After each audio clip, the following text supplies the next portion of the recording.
الله الرحمن الرحيم. ونزل لما تأخر الوحي أياما وقال النبي صلى الله عليه وسلم لجبريل عليه الصلاة والسلام: ما يمنعك أن تزورنا أكثر مما تزورنا وما نتنزل إلا بأمر ربك له ما بين أيدينا أي أمامنا من أمور الآخرة وما خلفنا من أمور الدنيا وما بين ذلك أي ما يكون من هذا الوقت إلى قيام الساعة أي له علم ذلك جميعه وما كان ربك نسيا بمعنى ناسيا أي تاركا لك بتأخير الوحي عنك. حضور پاک علیہ السلام نے جب ان سے یہ سوال کیا گیا تھا کہ روح اور ذوالقرنین اور اصحاب کہف کا کیا واقعہ ہے، تو اس وقت اللہ کے نبی علیہ السلام نے یہ ارشاد فرمایا تھا کہ آئندہ کل جواب ہوگا، لیکن اس وقت انشاءاللہ کہنا بھول گئے، خیال نہیں رہا، تو اس پر کچھ دن ایسے گزرے کہ جن میں وحی نہیں نازل ہوئی. بعض روایات کے مطابق 15 دن، بعض روایات کے مطابق 40 دن تک وحی کا نزول نہیں ہوا. اس وقت کفار مکہ اور قریش مکہ نے اللہ کے نبی علیہ السلام کے اوپر طعن و تشنیع کا سلسلہ شروع کر دیا تھا اور یہ کہا کرتے تھے کہ محمد کے رب نے نعوذ باللہ محمد کو چھوڑ دیا. اسی سلسلے میں وہ آیات شریفہ سورہ والضحیٰ کی بھی نازل ہوئی تھی: ما ودعک ربک وما قلی، آپ کے رب نے نہ آپ کو چھوڑا ہے نہ آپ کی دوری اختیار کی ہے. تو اسی پر اس کے بعد یہ آیات شریفہ نازل ہوئی. بعض روایتوں کے اندر آتا ہے کہ اللہ کے نبی علیہ السلام نے حضرت جبرائیل علیہ السلام سے ارشاد فرمایا تھا کہ جبرائیل یہ چاہتا ہے کہ تم جتنا آتے ہو اس سے زیادہ آیا کرو. کیوں؟ اس لیے کہ حضرت جبرائیل اللہ کے پاس سے آتے ہیں اور اللہ حضور پاک علیہ السلام کا سب سے زیادہ تعلق اللہ جل جلالہ سے. آپ اللہ کے حبیب ہیں، محبوب ہیں، تو جو آدمی اللہ کے پاس سے آئے گا، جو ذات اللہ کے پاس سے آئے گی، وہ بھی آدمی کو محبوب ہوگی. عاشق محبوب کے پاس سے آنے والا بھی محبوب ہوا کرتا ہے. تو اس لیے اللہ کے نبی علیہ السلام نے حضرت جبرائیل سے ارشاد فرمایا تھا کہ جتنا تم آتے ہو اس سے زیادہ آ جایا کرو. انسیت بھی ہوتی ہے، تسلی بھی ہوتی ہے، کچھ تمہارے سے اپنی باتیں بھی ہو جاتی ہیں، اللہ کا کلام بھی مل جاتا ہے. اس پر یہ آیات شریفہ نازل ہوئی. فرماتے ہیں جب وحی کے اندر تعبیر ہوئی کچھ ایام، کچھ دن، اور حضور پاک علیہ السلام نے حضرت جبرائیل سے ارشاد فرمایا کس چیز میں روک رکھا ہے تم کو کہ تم ہمارے پاس کثرت سے آیا کرو، اس سے زیادہ جتنا تم آتے ہو. ہماری زیارت کرو اس سے زیادہ جتنی تم ہماری زیارت کرتے ہو. زیارت یعنی ملاقات. تم جتنے ہمارے سے ملاقات کے لیے آتے ہو اس سے زیادہ ملاقات کر لیا کرو. تو اس پر یہ آیت شریفہ نازل ہوئی کہ کیا وما نتنزل الا بامر ربک، یعنی حضرت جبرائیل سے کہا جا رہا ہے اللہ کی طرف سے جبرائیل محمد رسول اللہ صلی اللہ علیہ وسلم سے ان کے اس سوال پر یوں کہو نہیں اترتے ہیں ہم مگر اپنے رب کے حکم سے. حضرت جبرائیل سے کہا جا رہا ہے کہ آپ کہیے وما نتنزل الا بامر ربک. تنزل، نزول، گاہ بگاہ اترنا، تھوڑا تھوڑا کر کر آنا. اب آ گئے، پھر شام میں آ گئے، پھر آئندہ کل آ گئے. تو تنزل کے معنی آتے ہیں تھوڑا تھوڑا آنا. وما نتنزل الا بامر ربک، نہیں اترتے ہیں ہم، نہیں آتے ہیں ہم مگر آپ کے رب کے ہی حکم سے، اجازت سے. اللہ کی اجازت ہوتی ہے تو آتے ہیں، روک دیا جاتا ہے تو رک جاتے ہیں. کیوں؟ لہو ما بین ایدینا، کیونکہ اللہ ہی کی ملک ہے. اللہ ہی جانتا ہے اس چیز کو جو ہمارے آگے ہے، یعنی زمانہ مستقبل. ای امامنا من امور الآخرہ، آئندہ جو آخرت سے متعلق جو امور آنے والے ہیں اللہ ان کو جانتا ہے. گویا کہ مستقبل سے واقف اللہ تبارک و تعالی ہے. وما خلفنا، اور ان چیزوں کو بھی اللہ جانتا ہے جو ہمارے پیچھے ہے، یعنی جو گزر چکے ہیں. ایک دن امور دنیا جو گزر چکے ہیں، زمانہ ماضی. وما وما بین ذلک، اور ان امور کو بھی جو ان دونوں کے درمیان، ماضی اور مستقبل کے درمیان کیا زمانہ ہے حال، فرماتے ہیں وما بین ذلک ای ما یکون من هذا الوقت الى قیام الساعہ، اب سے لے کر آئے گا قیامت تک واقع ہونے والے حالات کو اور واقعات کو، ان کو بھی اللہ ہی جانتے ہیں۔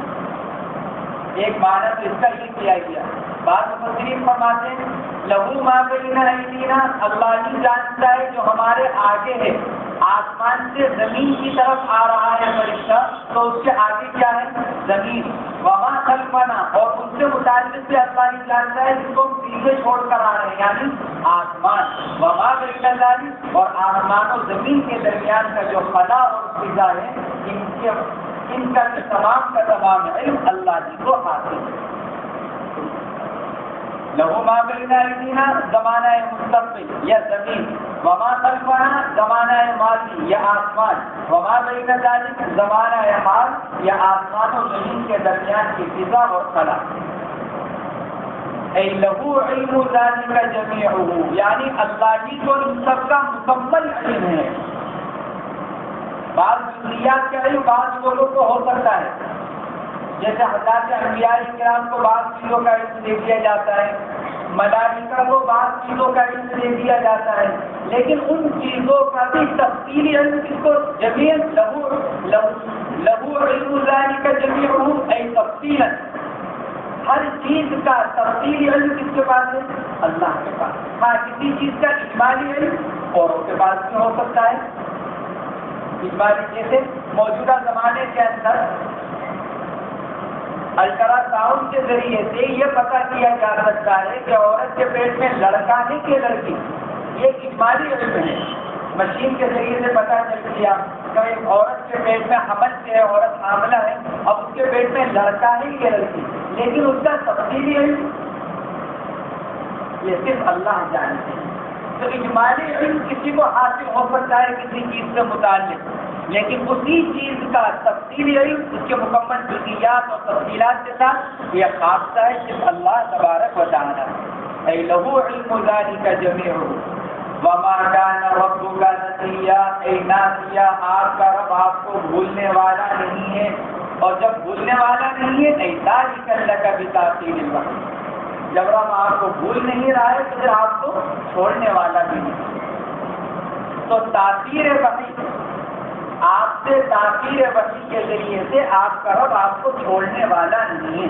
گویا کہ مطلب یہ ہوا کہ تاثیر وحی کا سبب اللہ کا آپ کو چھوڑنا نہیں ہے، تاثیر وحی کا سبب کوئی نہ کوئی مصلحت ہوتی ہے، کسی مصلحت کی وجہ سے وحی کے نزول میں تاخیر ہوتی ہے، اس کا مطلب یہ نہیں ہے کہ نعوذ باللہ اللہ نے اپنے رسول صلی اللہ علیہ وسلم کو چھوڑ دیا۔ هو رب مالک السماوات والارض وما بینہما، رب السماوات والارض، رب بمعنی مالک، پالنہار، اور اس سے پہلے ہوا کو محذوف مان کر مصنف کی اشارہ فرما رہے کہ رب السماوات والارض خبر ہے جس کی مبتدا محذوف کی، اور مبتدا محذوف کیا ہے؟ ہوا رب السماوات والارض۔ اور بعض علماء فرماتے ہیں وما کان ربک نسیا، میں جو ربک ہے یہ آگے رب السماوات والارض یہ اسی سے بدل ہے۔ وما کان ربک نسیا، آپ کا رب آپ کو بھولنے والا نہیں ہے، رب کو وہ رب جو آسمان و زمین کا مالک ہے۔ تو یہ تو رب السماوات والارض کو مبتدا محذوف کی خبر مانا جائے، یا پھر رب السماوات والارض کو وما کان ربک میں ربک سے بدل قرار دیا جائے۔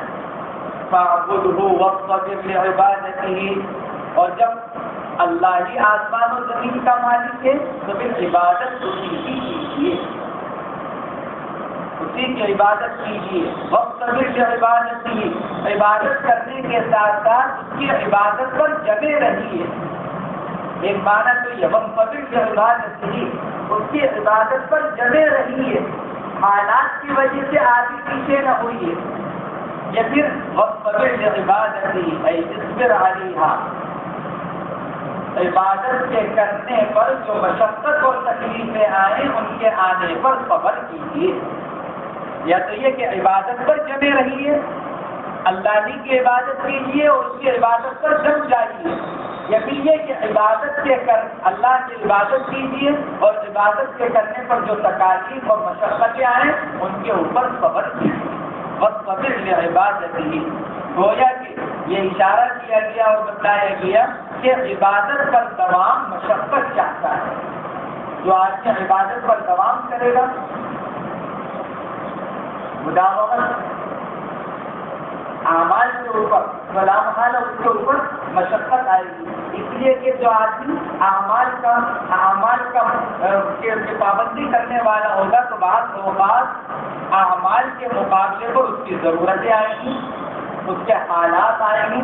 اب وہ پریشان ہوگا کہ میں اپنے عمل کو پورا کروں کہ اپنی ضرورت کو پورا کروں، اپنے حالات کو دیکھوں۔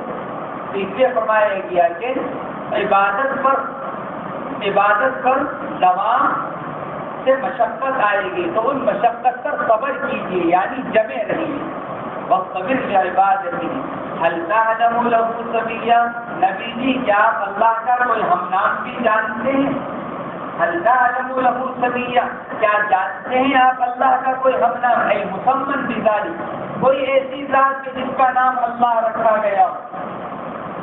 یہ ایک تکوینی امر ہے۔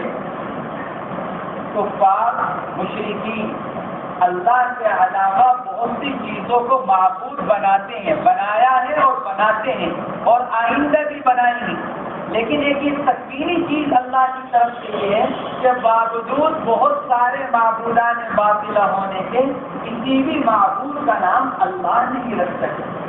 الہ تو کہتے ہیں لیکن اللہ کسی کا نام نہیں رکھ سکتے۔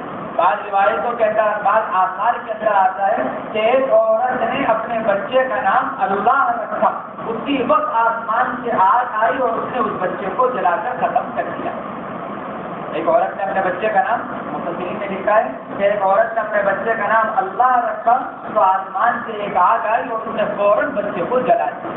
قرآن کہتا ہے هَلْ تَعْلَمُ لَهُ سَمِيًّا، کیا آپ اللہ کا کوئی ہم نام جانتے ہیں؟ دوسرا ترجمہ اس کا کیا گیا کہ سمیہ کا معنی ہے مثال، نظیر، مثیل۔ کیا اللہ کا ہم مثل کوئی جانتے ہیں؟ یعنی جو صفات اللہ تبارک و تعالیٰ کی اور جو صفات کمالیہ اللہ تبارک و تعالیٰ کو حاصل ہیں، کیا ان صفات کمالیہ میں کوئی مثال اللہ کے ساتھ کوئی جانتے ہیں آپ کہ کوئی مثال نہیں؟ هَلْ تَعْلَمُ لَهُ سَمِيًّا۔ وَيَقُولُ الْإِنسَانُ هَلْ نُنْكِرُ لِلْبَعْثِ أُبَيِّ بْنِ خَلْفٍ أَوْ وَلِيدٍ بْنِ الْمُغِيرَةِ النَّازِلِ فِيهِ الْآيَةِ أَإِذَا بِتَحْقِيقِ الْهَمْزَةِ الثَّانِيَةِ وَتَفْخِيمِهَا وَإِدْخَالِ أَلِفٍ بَيْنَهَا بِوَجْهَيْهَا وَبَيْنَ الْأُخْرَى مَا مِتُّ لَسَوْفَ أُخْرَجُ حَيًّا مِنَ الْقَبْرِ كَمَا يَقُولُ مُحَمَّدٌ وَيَقُولُ الْإِنسَانُ أَإِذَا مَا مِتُّ لَسَوْفَ أُخْرَجُ حَيًّا۔ الفاظ عام ہیں لیکن مراد سے خاص ہے۔ اس لیے مصنف نے فرمایا المنکر للبعث ابی بن خلف اور ولید بن المغیرہ کے الفاظ تو عام ہیں۔ وَيَقُولُ الْإِنسَانُ، انسان کیوں کہتا ہے؟ اس سے مراد کون؟ جن سے انسان سے مراد جن سے کفار، انسان سے مراد جن سے کفار۔ وَيَقُولُ الْإِنسَانُ، اس سے مصنف فرماتے ہیں المنکر للبعث، انسان سے مراد کون؟ جو قیامت کا انکار کرنے والا ہے۔ المنکر للبعث، جو قیامت کا انکار کرنے والا ہے۔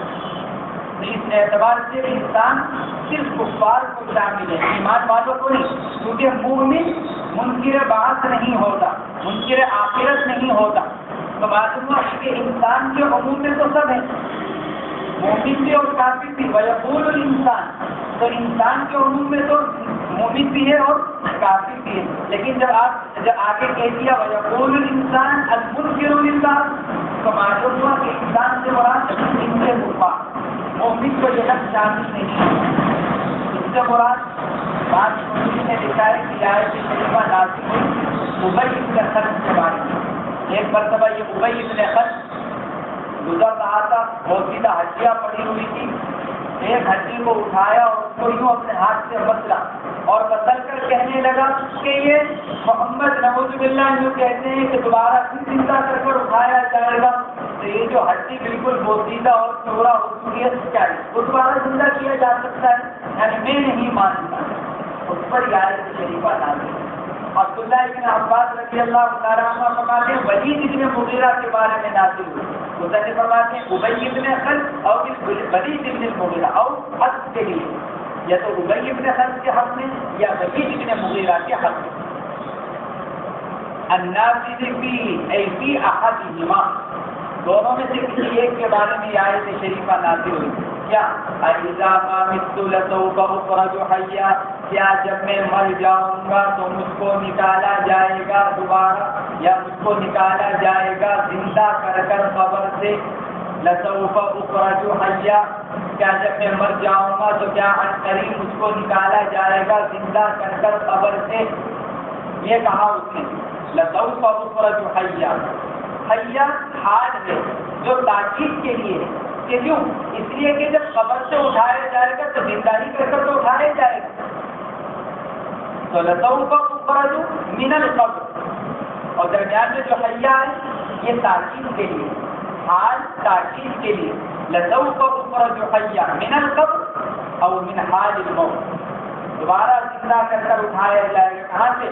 قبر سے یا حالت موت سے، جو موت کی حالت طاری ہو چکی ہے وہاں سے دوبارہ زندہ کر اٹھایا جائے۔ اذا بتحقیق الحمزہ الثانیہ، اذا پہلے پارے کے اندر یہ گزر چکا ہے، ان الذین کفروا سواء علیہم اانذرتهم ام لم تنذرهم لا یؤمنون، وہاں اس کی تفصیل گزری ہوگی۔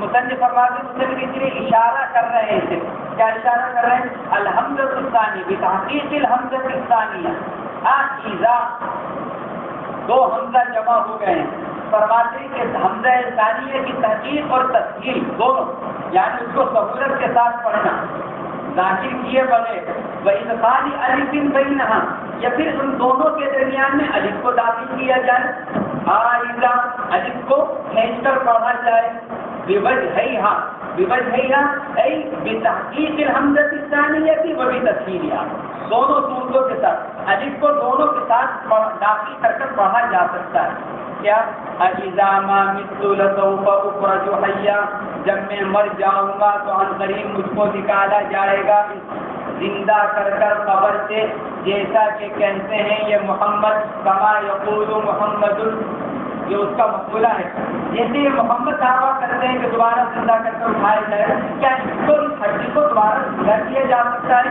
بس استفہام بمعنی نفی، اذا حمزہ استفہامیہ فرماتے لیکن نفی کے معنی میں، اے لا احیا بعد الموت، یعنی مجھ کو مرنے کے بعد دوبارہ زندہ نہیں کیا جائے۔ اذا ما مت، ما فرماتے ما زائدۃ للتاکید، اذا ما مت، ما مت میں ما زائدہ ہے جو تاکید کے لیے آیا ہے، وقذ اللام لسوف اخرج حیا، لسوف میں لام کی زائدہ ہے جو تاکید کے لیے لایا ہے، ما مت میں ما اور لسوف میں لام دونوں زائدہ ہے جو تاکید کے لیے لائے گئے۔ سوال یہ پیدا ہوتا ہے کہ لام تاکید کا قاعدہ تو یہ ہے کہ اس کا ما بعد ما قبل میں عمل نہیں کرتا، تو اعتراض کا جواب یہ دیا گیا کہ اس لام تاکید کے بارے میں جو ابتدا ہی ہو، یہاں لام زائدہ ہے، تاکید کے لیے تو ہے لیکن زائدہ ہے، اور یہ جو قاعدہ ہے کہ لام تاکید کا ما بعد ما قبل میں عمل نہیں کرتا، یہ اس وقت ہے جبکہ لام تاکید ابتدائی ہو۔ وَرُدَّ عَلَيْهِ بِقَوْلِهِ تَبَارَكَ وَتَعَالَى أَوَلَا يَذَّكَّرُ الْإِنسَانُ، تو اس پر رد کیا گیا، اس کی نکیر کی گئی، جب اس نے یوں کہا اذا ما مت لسوف اخرج حیا، تو اللہ تبارک و تعالیٰ کی طرف سے اس کا رد کیا گیا۔ دو جواب دیے گئے، ایک الزامی جواب اور دوسرا اولا یذکر الانسان، اللہ کی طرف سے اس کا رد کیا جا رہا ہے، فرمایا جا رہا ہے یہ کیوں کہتا ہے کہ کیا مرنے کے بعد دوبارہ زندہ کیا جائے گا، کیا اپنی پہلی پیدائش بھول گیا؟ اولا یذکر الانسان یا اولا یذکر الانسان، دونوں قراءتیں یذکر ہے تو بھی فرماتے ہیں اصلہ یتذکر، اگر یذکر پڑھا جائے تو اصل ہے یتذکر، تذکر یتذکر تذکر باب تفاعل سے، یہاں پر تا کو ذال سے بدل دیا گیا تو دو ذال جمع ہو گئی، پھر ذال کو ذال میں ادغام کر دیا گیا، یذکر ہو گیا۔ ایک قراءت تو یہ فرماتے ہیں وفی قراءت بترکھا، اے بتر کی تا، یتذکر میں تا آ رہی ہے، فرماتے ہیں دوسری قراءت تا کے ترک کے ساتھ یتذکر، تا کا ترک و سکون الذال و ضم الکاف، اور ذال کا سکون اور کاف کا فعل یعنی یذکر، اولا یذکر الانسان، یہ دونوں طرح اس کو پڑھا گیا۔ کیا نہیں یاد کرتا ہے انسان کس بات کو؟ انا خلقناہ من قبل، ہم پیدا کر چکے ہیں اس کو اس سے پہلے، اس سے پہلے اے قبل بعثہ، اللہ کے نبی سے بھیجے، اللہ کے نبی کے بھیجے جانے سے پہلے ہم اس کو پیدا کر چکے ہیں ایک مرتبہ، من قبل اولا یذکر الانسان انا خلقناہ من قبل، کہ ہم اس کو پیدا کر چکے ہیں اس سے پہلے، یا تو بعثت سے پہلے یا اس حالت سے پہلے جس حالت پر ہے، اس کی جو حالت ہے اس سے پہلے، یا اس کے اس سوال سے پہلے ہم اس کو پیدا کر چکے ہیں ایک مرتبہ۔ وَلَمْ يَكُنْ شَيْئًا، اور حال یہ ہے کہ یہ کچھ نہیں تھا، وَلَمْ يَكُنْ شَيْئًا، یکو اصل میں یکن، وَلَمْ يَكُنْ شَيْئًا کان یکون سے، وَلَمْ يَكُنْ شَيْئًا نون کو گرا دیا گیا کثرت استعمال کی وجہ سے، وَلَمْ يَكُنْ شَيْئًا یکن سے یکو بن گیا، اور حال یہ ہے کہ یہ کچھ نہیں تھا۔ جب ہم اس کو ایک مرتبہ پیدا کر چکے ہیں، عدم سے وجود اس کو بخش چکے ہیں، تو جب ایک مرتبہ اس کو پیدا کیا جا چکا ہے تو دوبارہ پیدا کرنا کیا مشکل؟ فَيُسْتَدَلُّ بِالْإِبْتِدَاءِ عَلَى الْإِعَادَةِ، تو ابتدا سے استدلال کیا جا سکتا ہے کس پر؟ اعادے کے اوپر۔ جب اللہ نے ابتداء اس کو ایک مرتبہ پیدا کر دیا تو اللہ کے لیے دوبارہ لوٹانا کیا مشکل ہے؟ اب تو بنا بنایا ہے، کارخانے میں اور فیکٹری میں نمونہ بننا مشکل ہوتا ہے، لیکن جب نمونہ بن گیا پھر تو چاہے جس میں بناتے چلے جاؤ اس کے اوپر۔ جب ایک مرتبہ نمونہ بن گیا، سانچہ جب بن گیا تو اب بنے ہوئے مال کو ضائع کر دیا، سانچے پہ دوبارہ بن جائے گا۔ یہ ہے کس کے اعتبار سے؟ یہ سمجھایا جا رہا ہے انسانی طبیعت کے اعتبار سے، اس کے اعتبار سے انسانی طبیعت کے اعتبار سے، کیونکہ انسانی طبیعت یہ ہے کہ جب ایک مرتبہ کسی چیز کو بنا لیتی ہے تو اس کے لیے دوبارہ بنانا، ورنہ اللہ کے لیے تو ابتدا بھی آسان ہے اور اعادہ بھی آسان ہے، اللہ کے لیے تو دونوں آسان ہیں۔ فَوَرَبِّكَ لَنَحْشُرَنَّهُمْ أَيْ الْمُنْكِرِينَ لِلْبَعْثِ وَالشَّيَاطِينَ أَيْ نَجْمَعُ كُلًّا مِّنْهُمْ وَشَيْطَانَهُ فِي سِلْسِلَةٍ ثم لنحضرنهم حول جہنم من خالقها جثیا، آپ کے رب کی قسم، وَرَبِّكَ نبی جی آپ کے رب کی قسم، رب کی اضافت نبی کی طرف، نبی کے مقام کی بلندی کو بیان کرنے کے لیے، شرف کو بیان کرنے کے لیے، اور چونکہ انسانی طبیعت ہے کہ وہ کسی خبر کو یقینی اور سچا کرنے کے لیے کیا کرتا ہے؟ قسم کے ساتھ مؤکد کرتا ہے۔ یہ انسانی طبیعت ہے کہ انسان کسی خبر کو مؤکد اور پکا یقینی بنانے کے لیے کیا کرتا ہے؟ اس کو قسم کے ساتھ مؤکد کرتا ہے۔ اس لیے اللہ نے ایک لفظ سے دو اشارے کیے، ایک تو انسانی طبیعت کو اطمینان دلانے کے لیے اور دوسرے اپنے نبی کا مقام بتلانے کے لیے۔ بابا رب آپ کے رب کی قسم، لنحشرنہم ہم ضرور جمع کریں گے ان انکار کرنے والوں کو جو قیامت کا انکار کرنے والے ہیں، اور کس کو؟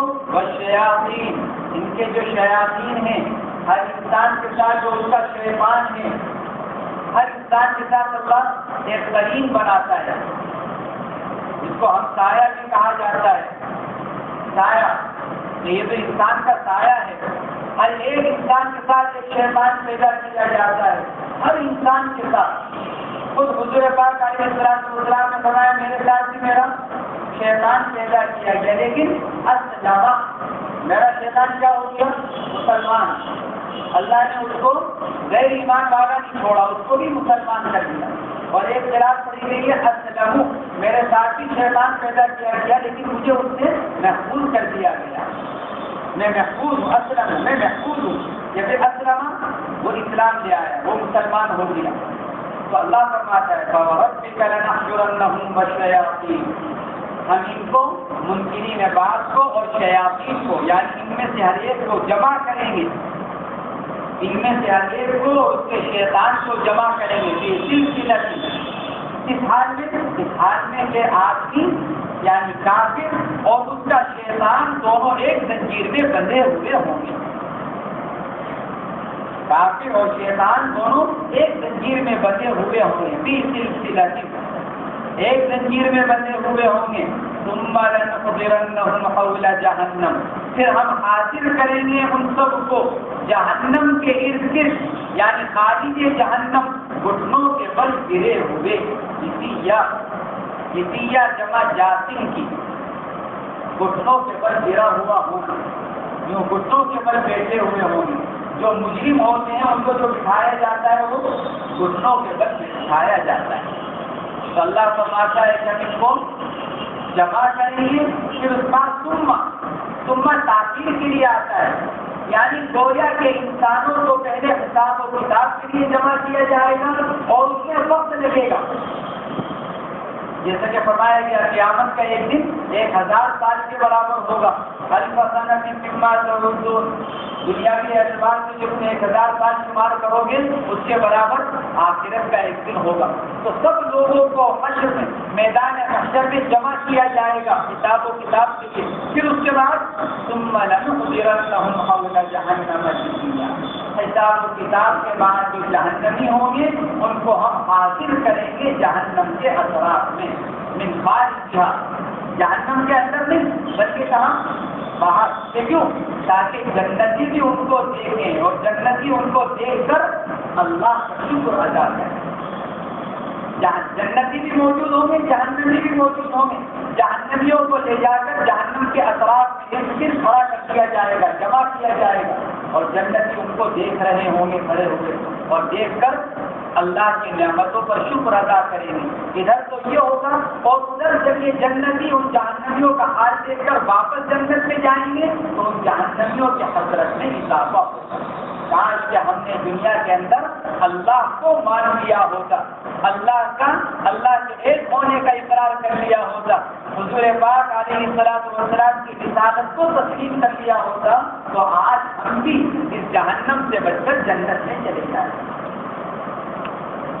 جسیہ اے علی الرکب جمع جاسم، فرماتے ہیں کہ یہ جاسم کی جمع ہے. وَأَصْلُهُ جُسُومٌ أَوْ جُسُويٌ، اس کی اصل یا تو جسوم، جسیہ کی اصل جاسم کی جمع یا تو جسوم آئے گی یا جسوین آئے گی. جزا یجزو باب کسرہ یجزو سے جیسے دہا یجزو، یا جزا یجزی باب ضربہ یجزو سے جیسے رما یجزی. فرماتے دونوں طرح سے دونوں بابوں سے یہ آیا ہے. عبداللہ ابن عباس رضی اللہ تعالیٰ عنہ فرماتی جسیہ جاسم کی جمع نہیں بلکہ جسیہ جمع ہے جسوتن کی، بمعنی گروہ در گروہ، جماعت در جماعت. ہم جہنم کے اثرات میں ان لوگوں کو جمع کریں گے ایک ایک جماعت کر کر. ایک جماعت آئے گی پھر دوسری جماعت، ایک گروہ آئے گا پھر دوسرا گروہ آئے گا. ثم لننزعن من كل شيعة فرقة منهم أيهم أشد على الرحمن عتيا، پھر نکالیں گے ہم ہر فرقے میں سے، ہر جماعت میں سے، ان میں سے ان کے ہر جماعت میں سے. ثم لننزعن من كل شيء، قرآن نے جو کہا ثم لنحضرنهم حول جہنم جثیا، گھٹنوں کے بل گرا ہوا. تو گھٹنوں کے بل گرے ہوئے کیوں ہوں گے؟ لوگ جہنم کے اطراف میں گھٹنوں کے بل گرے ہوئے کیوں ہوں گے؟ یا تو تنگی مکان کی وجہ سے، مکان کم ہو گئے اتنا تنگ جگہ ہوگی کہ آدمی زمین پر یوں پتھرا مار کر یہ اطمینان سے بیٹھ نہیں سکے گا، بلکہ گھٹنوں کے بل وہ بیٹھا ہوا ہوگا جگہ کی تنگی کی وجہ سے، یا پھر آپس کی لڑائی کی وجہ سے۔ جب لڑائی ہوتی ہے تو آدمی یوں سکون سے نہیں بیٹھتا، بلکہ یوں دو دانہ ہو کر گھٹنوں کے بل ہو جاتا ہے۔ تو کیونکہ ایک دوسرے سے لڑ رہے ہوں گے، ایک دوسرے کے اوپر الزام لگا رہے ہوں، تمہاری وجہ سے جہنم میں آئے، تمہاری وجہ سے گمراہی ہوئی، تمہاری وجہ سے ہم نے گناہ کیے، تمہاری وجہ سے ہم نے اللہ کی نافرمانی کی۔ قرآن پاک کے اندر مختلف جگہوں پر اللہ نے اس کو مختلف طریقوں سے اس کو بیان فرمایا کہ جہنمی آپس میں ایک دوسرے سے لڑیں گے، ایک دوسرے پر الزام تراشی کریں گے۔ ثم لننزعن من كل شيعة أيهم أشد على الرحمن عتيا۔ شیعہ لغت میں کسی خاص شخص یا کسی خاص عقیدے کے متبعین کو کہا جاتا ہے، جو اس کا اتباع کرنے والے۔ شیعہ کسی خاص شخص یا کسی خاص عقیدے کے متبعین کو کہا جاتا ہے، اسی لیے یہ لفظ فرقے کے معنی میں بھی استعمال ہوتا ہے۔ حالانکہ رافضی ان جیسی آیتوں سے یہ استدلال کرتے ہیں کہ ہمارا تذکرہ قرآن پاک کے اندر ہے، روافضیت کہتے ہیں۔ اس لیے علماء نے لکھا ہے کہ رافضیوں کو رافضی کہنا چاہیے، شیعانی کہنا چاہیے، کیونکہ اس سے ایک طرح سے ان کا ایک احترام ہے، کیونکہ شیعہ کا لفظ قرآن پاک میں آیا۔ تو رافضی کہتے ہیں ان کی تقریروں میں یہ تھا کہ ہمارا تذکرہ تو قرآن، اہل سنت والجماعت اپنا تذکرہ قرآن میں نکلا ہے، ہمارا تذکرہ قرآن میں، قرآن شیعہ کا لفظ استعمال کرتا ہے۔ تو اس لیے ان کو علماء نے لکھا ہے، اس لیے ان کو شیعہ کے بجائے کیا کہنا چاہیے؟ رافضی۔ رافضی رفض کے معنی آتے چھوڑنا، نکل جانا، کیونکہ یہ لوگ اہل سنت والجماعت سے نکل گئے ہیں اور دین اسلام کو انہوں نے، دین اسلام کی جو حقیقت ہے اس کو چھوڑ دیا، اس لیے اس کو رافضی کہنا چاہیے۔ ثم لننزعن من كل شيعة، پھر ہم ضرور بھی ضرور نکالیں گے ان کی ہر جماعت میں سے، ایہم ان لوگوں کو، اشد علی الرحمن عتیہ جو زیادہ سخت ہیں رحمان پر، جو رأس کے چونا وغیرہ لگاؤ، اس کی لوہے سے رگڑ لو، لوہے کی چیز سے رگڑ لو۔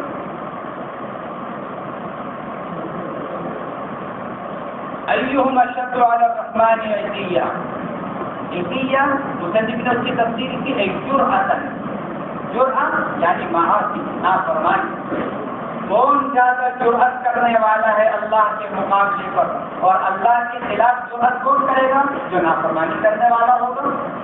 اس لیے فرماتے ہیں ایہم اشد علی الرحمن عتیہ، اور عتیہ کے دوسرا ترجمہ غرور سے بھی کیا گیا، کون اللہ کے مقابلے پر بھیجا غرور اور بڑائی دکھلانے والا ہے۔ ثم لنحن اعلم بالذین هم اولی بها احق بجہنم الاشد وغیرہ منهم صلیہ دخولا واحتراقا، پھر ہم جان لیں گے ان لوگوں کو جو جہنم میں جانے کے زیادہ حقدار ہیں، دخول کے اعتبار سے، جلنے کے اعتبار سے۔ ثم لنحن اعلم بالذین هم اولی بها صلیہ، نحن اعلم، اعلم زیادہ جاننا، اس کا مطلب تو یہ ہوا کہ اور لوگ بھی ہیں یا اور لوگ بھی جانیں گے، اور لوگ بھی جانیں گے۔ اس لیے مفسرین نے عالم کا ترجمہ علیم سے کیا۔ عالم بمانا اس میں تفصیل نہیں، بلکہ عالم بمانا علیم۔ دوسرا جواب اس اعتراض کے لیے کیا گیا کہ عالم اپنے معنی پر ہے، اس میں تفصیل کا سیکھا کہ کیوں؟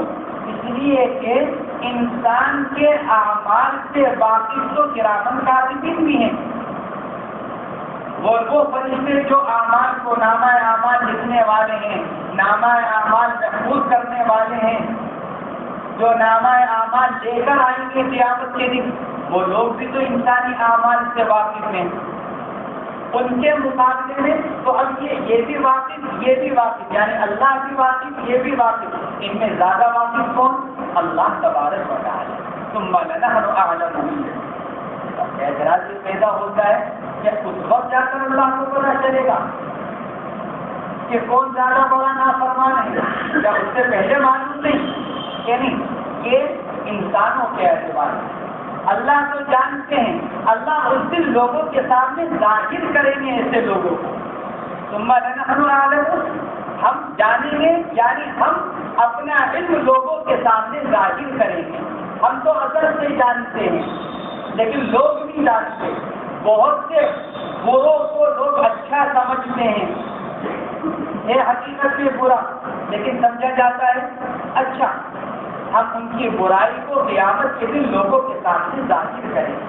ثم لنحن اعلم بالذین هم اولی بها، ہم جانیں گے ان لوگوں کو کہ جو زیادہ حقدار ہیں جہنم کے، جس میں سے الاشد وغیرہ جو اوپر بیان کیا گیا، ایوم اشد علی الرحمن عتیا سلیہ ای دخولا باعترافا، داخل ہونے کے اعتبار سے اور جلنے کے اعتبار سے. فنبدأ بهم، انہی سے ہم ابتدا کریں گے جہنم میں داخل کرنے کی. فنبدأ بهم، جو زیادہ گویا کہ خلاصہ کیا نکلا ہے شریفہ کا، جو جتنا بڑا سرکش ہوگا وہ پہلے جہنم میں داخل کیا جائے گا. پہلے بڑوں کو جو چودھری سمجھے جاتے ہیں، بڑے سمجھے جاتے ہیں، ذمہ دار سمجھے جاتے ہیں، یعنی جو ضال اور بزرگ دونوں ہیں، خود بھی گمراہ اور دوسروں کو بھی گمراہ کرنے والے، پہلے جہنم میں ان کو ڈالیں گے. پھر اس کے بعد ان لوگوں کو جو صرف گمراہ ہیں، وہ دوسروں کی گمراہی کا سبب تو نہیں بنتے لیکن خود گمراہ ہیں، تو ان کا درجہ باہر کا داخل ہونے کے اعتبار سے، اور جو خود بھی گمراہ اور دوسروں کو گمراہ کرنے والے، ان کو جہنم میں پہلے ڈالا جائے گا. وَأَصْلُهُ سُلُوٌ، فرماتے ہیں سلیہ کی اصل سلوٌ، واو کو یا سے بدل دیا گیا، دو یا ہو گئے. لام کے ضمے کو کسرے سے بدل دیا گیا اور یا کو یا میں ادغام کر دیا گیا، سلیہ ہو گیا. سلوٌ فرماتے ہیں من صلیہ بکسر اللام، صلیہ یصلع باب سمع یسمع سے بمعنی جلنا.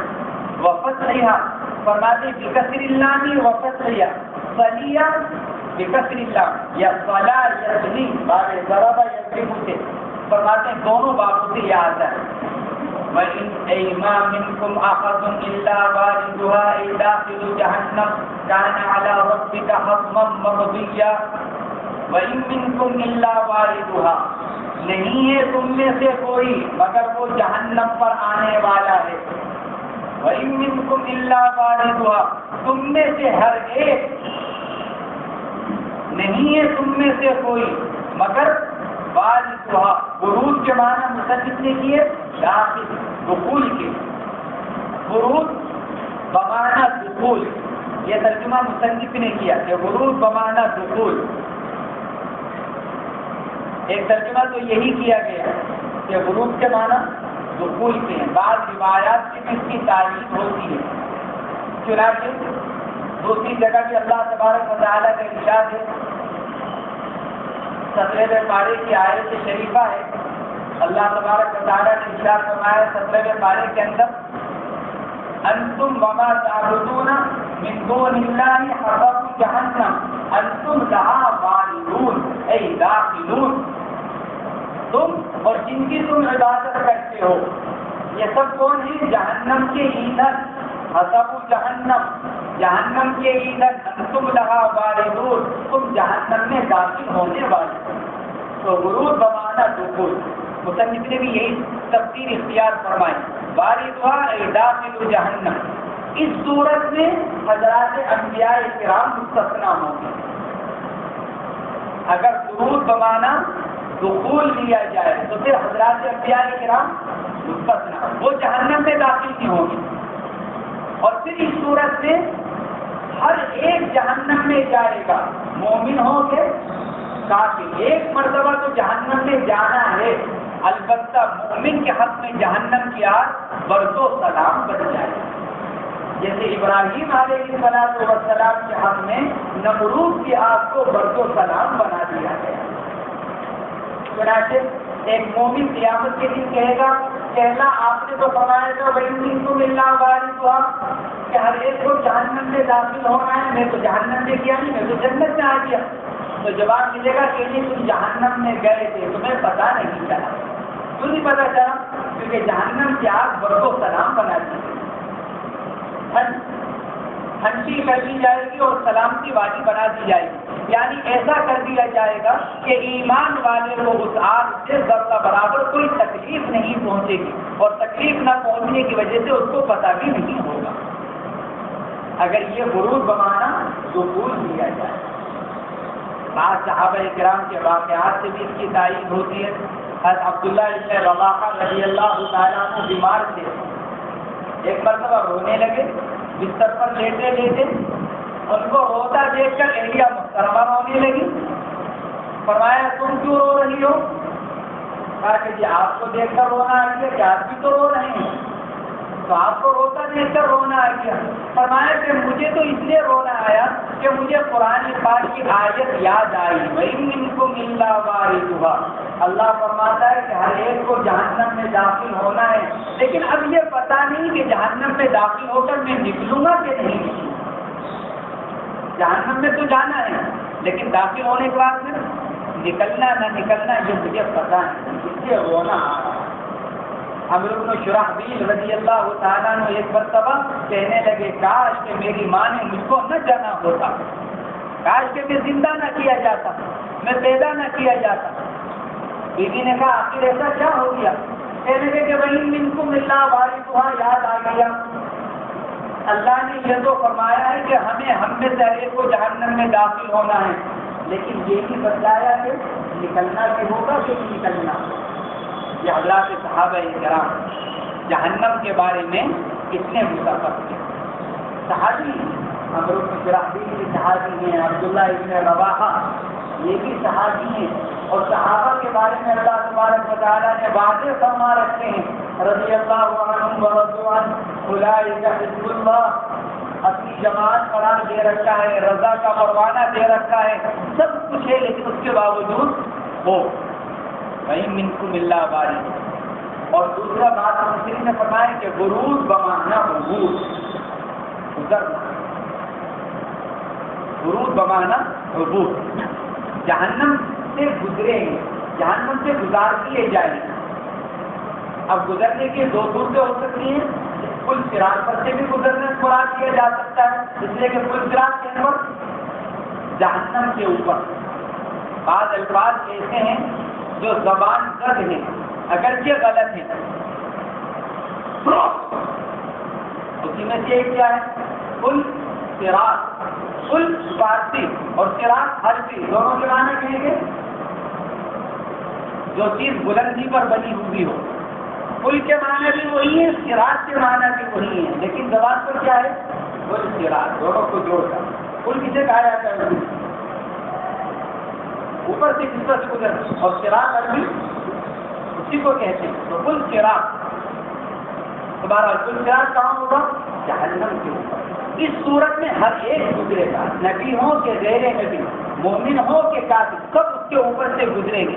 اور پھر اس پر سے حدیث پاک میں فرمایا گیا پھر جو ایمان والے ہوں گے ان کے مختلف جماعتیں بن جائیں گے۔ بعض وہ ہوں گے قلم البصر، پلک جھپکنے کے برابر گزر جائیں گے پل صراط پر سے۔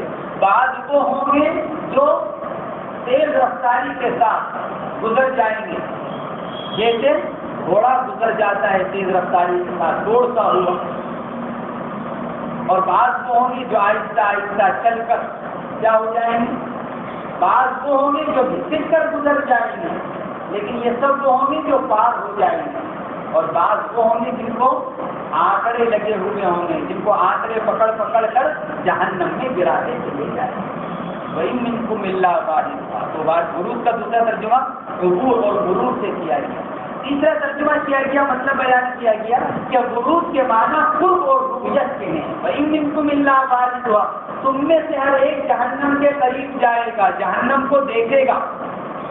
پھر اس کے بعد پھر مؤمنین کو نجات دے دی جائے گی۔ کیا مطلب کہ رؤیت سے بھی ان کو محفوظ کر دیا جائے گا، کیونکہ آگے آ رہا ہے ثُمَّ نُنَجِّي الَّذِينَ اتَّقَوْا۔